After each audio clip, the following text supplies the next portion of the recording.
हमनी के संस्कृति, हमनी के संस्कार सदा रहे हमनी के साथ। भारत के महान ग्रंथ और काव्य सब के संपूर्ण संकलन सब्सक्राइब करें तिलक।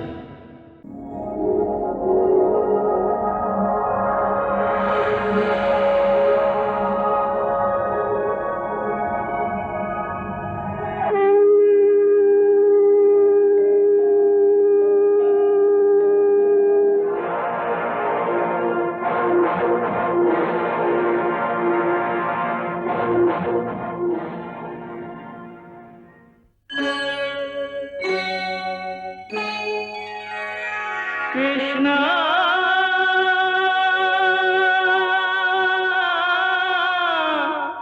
कृष्णा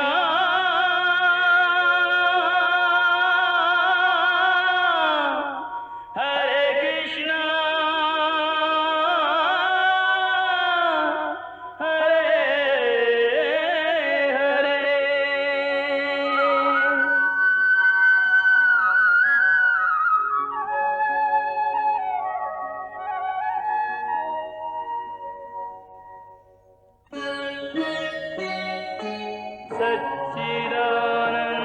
सच्चिदानन्दरूपाय विश्वोत्पत्त्यादिहेतवे तापत्रयविनाशाय श्रीकृष्णाय वयं नमः।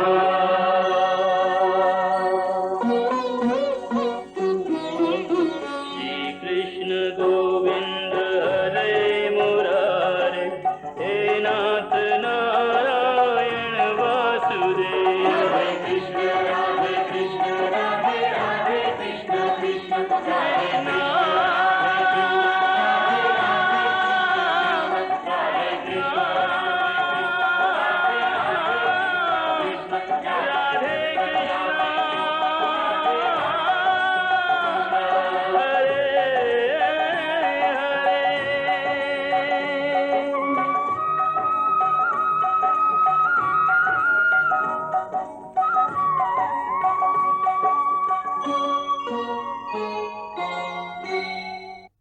मित्र,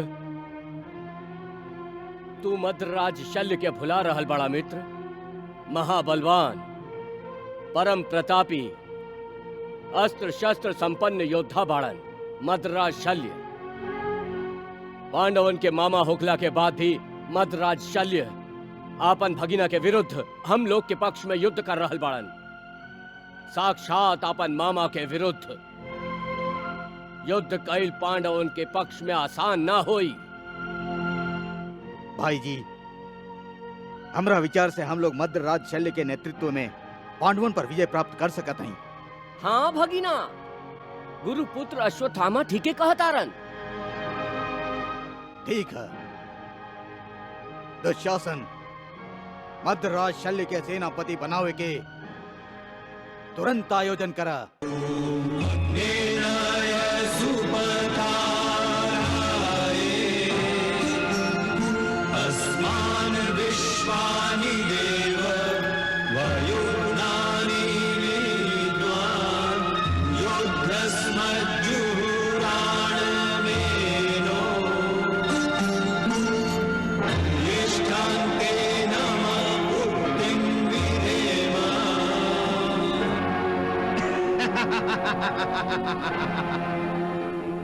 मद्रराज शल्य, पितामह भीष्म, आचार्य द्रोण और अंगराज कर्ण के बाद आज आप कौरवन के सेनापति बन गए हैं।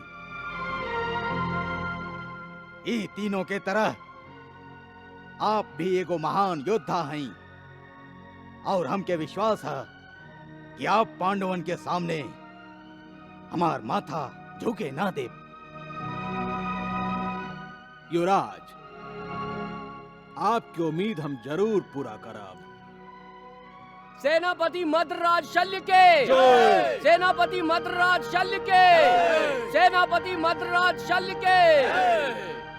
हम लोग के मामा जी के सेनापति बनौले बाड़न। कर्ण के समस्या के समाधान करे के बाद फिर एगो नया समस्या हाँ भीमसेन, ई महायुद्ध हर दिन हर पल हम लोगन के नया नया परीक्षा लेवत आ रहा है। कल सूरज उदय हुई और मामा जी शल्य के रूप में हम लोग के एगो और नया परीक्षा के सामना करे के हुई। बड़का भैया, आप तो जानत हैं कि धर्म के रास्ता पर चलल इतना आसान ना होला। धर्म के रास्ता में बड़ बड़ बलिदान करे के पड़ेला और बलिदान करत समय आपन पराया ना देखल जाला। ऐसे हम ए युद्ध के केहू एगो व्यक्ति के जीत या केहू एगो व्यक्ति के हार के दृष्टिकोण से ना देखिले। हमार दृष्टिकोण तक खाली ई है कि धर्म के जीत होके। यदि धर्म के जीत खातिर केहू के वध या केहू के बलिदान जरूरी है, तो चाहे वो आपन होके या पराया, उससे हम लोगन के ना पीछे हटे के चाहिए और ना ही चिंतित होके के चाहिए। धर्म युद्ध करे वालन खातिर अधर्म के पक्ष लेवे वाला और अधर्म के साथ देवे वाला हर केहू अधर्मी ही है और कुछ ना। बड़का भैया, पितामह भीष्म के हम आदर करीले। आचार्य द्रोण भी हमरा खातिर आदरणीय रहन। बाकी दोनों अधर्मी दुर्योधन के पक्ष लेके धर्म के चुनौती दिले रहन। बड़का भैया, ऐसे मामा जी श्री शल्य के सेनापति बन जाए से आपके विचलित ना होके के चाहिए। आप तो धर्मराज हैं। धर्म के गहरा मतलब आप अच्छा तरह से जानी ले और इस समय धर्म आपसे मांग कर रहा है कि शत्रु पक्ष के सेनापति के वध कर दी। हाँ केशव, धर्म के पथरीला रास्ता पर चले वालन के धर्म खातिर बहुत भारी मोल चुकावे के पड़ेला। हम लोग ये मोल पहले भी चुकवले हैं और हम लोग अभइयों ये मोल चुकाई।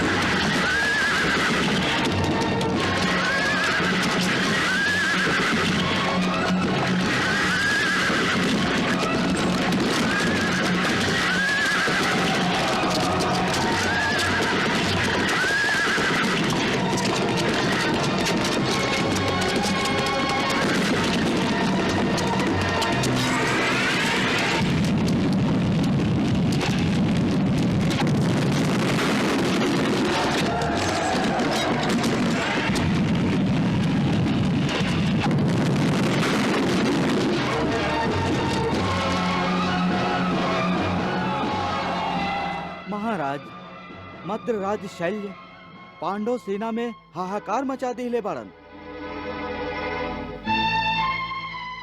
बुताए से पहले दिया भड़केला जरूर और एह समय कौरव सेनापति के भी उहे हाल है। महाराज, हमके अब आशा नहीं खे, खाली प्रतीक्षा है कि ये युद्ध अब कब समाप्त होई, कब समाप्त होई।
पार्थ, कौरवन के उनका रोरी बढ़त पराजय के आहट सुनाई देवे लागल है।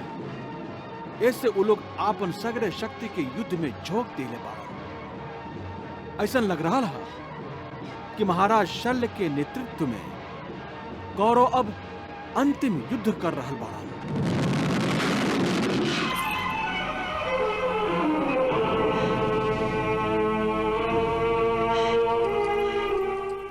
मुद्रिका, मुद्रिका, ऐसा लग रहा है कि युद्ध अब निर्णायक हो रहा है। हाँ महारानी। हाँ मुद्रिका, युद्ध अब अंतिम मोड़ पर पहुंच गई है। अब हमार बेचैनी पहले से भी 10 गुना ज्यादा बढ़ गई है। हमार धड़कन कौनो तेज गति के घोड़ा के टाप के लेखा सुनाई दे रहा है। हाँ, ऐसा लागता हमार हृदय हमार सीना के पिंजरा के तोड़ के बहरे निकल आई। तू जाने लो हमारे ए बेचैनी के कारण का हा?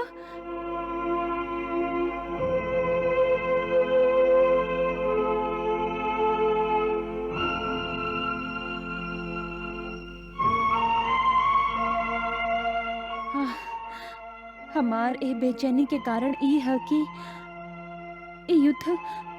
ये युद्ध बहुत जल्दी समाप्त काहे नहीं के होत। मुद्रिका जी महारानी, ए युद्ध के संगे संगे अन्याय और अधर्म के एगो महान पर्व भी समाप्त हो जाई और ए युद्ध के बाद केहू भी नारी के निर्लज्ज अपमान करे के दुस्साहस कब्बो ना करी, कब्बो ना।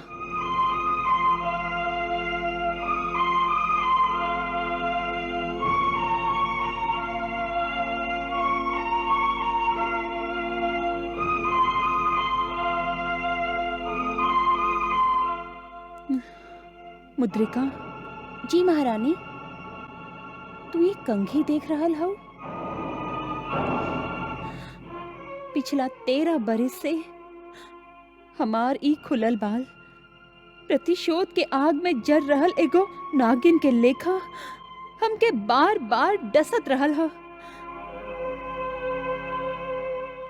इनका कंघी के जरूरत ही ना रहे। इनका ता पियास लागल ह, दुष्ट दुशासन के खून के पियास।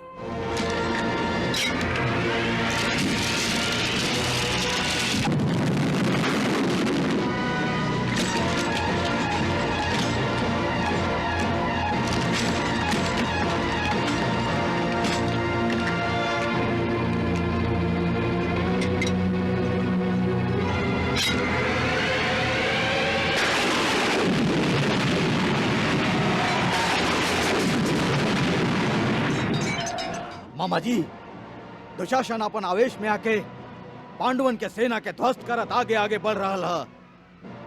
कहीं पांडव सेना ओकरा छल से घेर ना लेस। भगीना, तू चिंता मत करा, हम अभई दुशासन के सहायता करत हई। चला सारथी।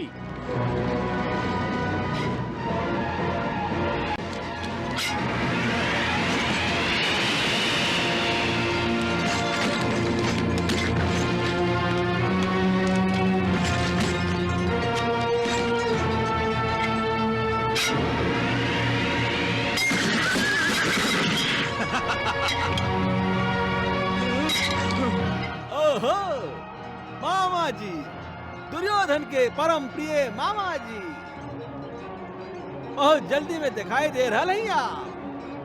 कहीं जुआ खेले तो ना जा रहा है? बहुत जवान चलावे लगल बाड़ा। आपके दुर्भाग्य से बाण चलावल भी जानी ले कांधार नरेश। ओ, ता तू हमरा से युद्ध करबा? हाँ, यदि आप खाली पासा फेंकल ही ना, बाण चलावल भी जानी ले तो हमरा से युद्ध जरूर करी गांधार नरेश। हम आपके युद्ध खातिर ललकारत हई। सावधान।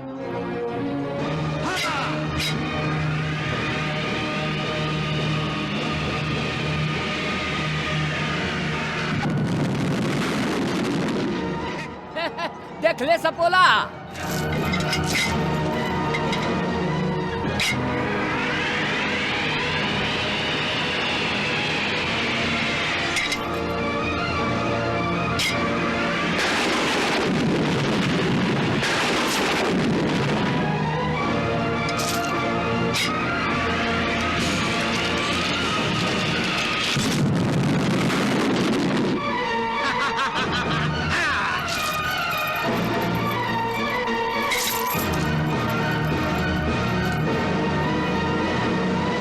पता चलल कि हम खाली पासा फेंकल ही ना, बल्कि तोहार दुर्भाग्य से तीर चलावल भी जाने ली।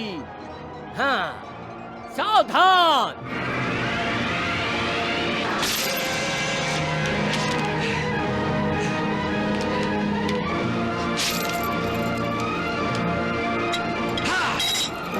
गांधार नरेश।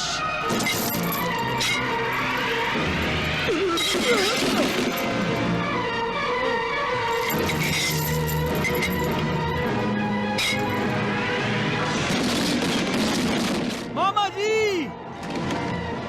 नकुल, खाली जुआ में ही जीते के आदत ना हो हमरा में, बल्कि युद्ध में भी जीतल जाने ली हम। हाँ।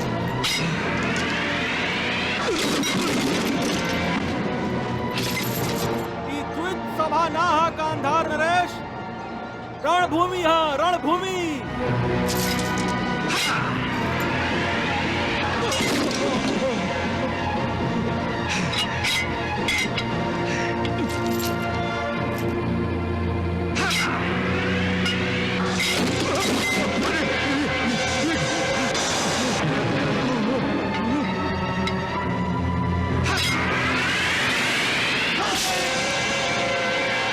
सारथी। नकुल, युद्ध करी मामा जी, युद्ध करी।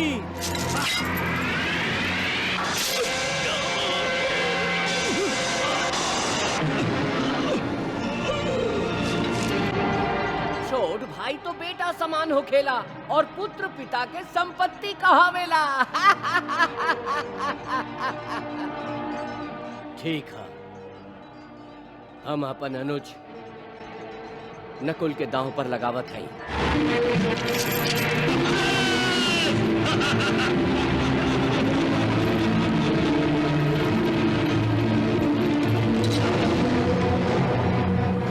कौन से हाथ से आप पासा फेंक ले रही मामा जी? कौन से हाथ से? ना ना, दाया हाथ से ना?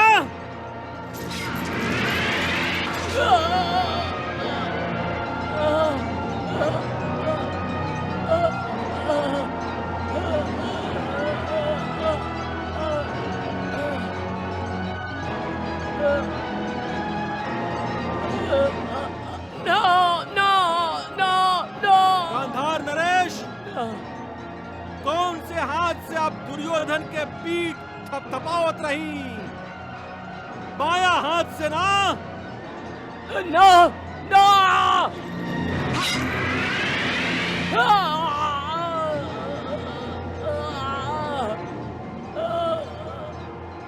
हाँ।